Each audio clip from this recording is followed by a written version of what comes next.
बड़ी खबर एक और बता दें अपने दर्शकों को। इस समय ईडी ने अर्पिता मुखर्जी की 3 कंपनियों की जांच शुरू कर दी है। अर्पिता की इन कंपनियों में क्या काम होता था, किसका पैसा लगा हुआ था, कितना काला धन लगा था, कौन वो लोग हैं जो अर्पिता के साथ इन तीनों कंपनियों में डायरेक्टर हैं, क्योंकि अर्पिता इन तीनों कंपनियों की डायरेक्टर हैं। कल्याणी सॉल्वेंट्स एक ये कंपनी, इसके अलावा 2 और। मुनीश पांडे सीधे हमारे संवाददाता मुनीश के पास आपको लिए चलते हैं। मुनीश, किस तरह की ये कंपनीज थी, डायरेक्टर के अलावा क्या अर्पिता का रोल था, किसका पैसा लगा हुआ था और इस जांच से कितना और फंसेगी अर्पिता?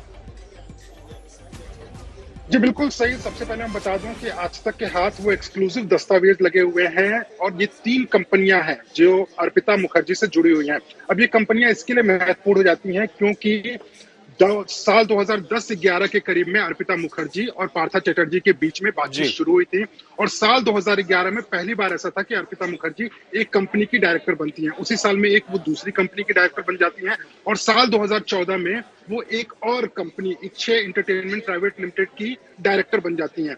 जब ईडी ने इस मामले में जांच शुरू की तो पता चला कि ये कंपनियां दरअसल फर्जी कंपनी है, जिसको शेल कंपनी कहा जाता है। इस तरह के आरोप लगाए।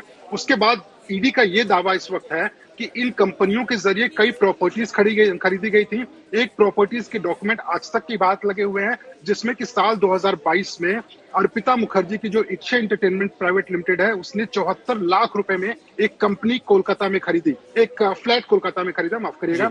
उसके अलावा ईडी को यह भी शक है कि जो पार्था चैटर्जी का काला धन था, जो वो टीचर्स भर्ती में काला धन आ रहा था, अर्पिता मुखर्जी अपनी कंपनीज के जरिए काले धन को व्हाइट मनी में कन्वर्ट करी थी। तो कहीं ना कहीं एक बड़ी खबर इस वक्त निकल कर आ रही है। सही, बहुत धन्यवाद मुनीश। मुनीश पांडे हमारे संवाददाता जानकारी दे रहे थे। 3 कंपनीज हैं अर्पिता मुखर्जी की जिसमें वो डायरेक्टर हैं। अब उनकी जांच ईडी कर रही है।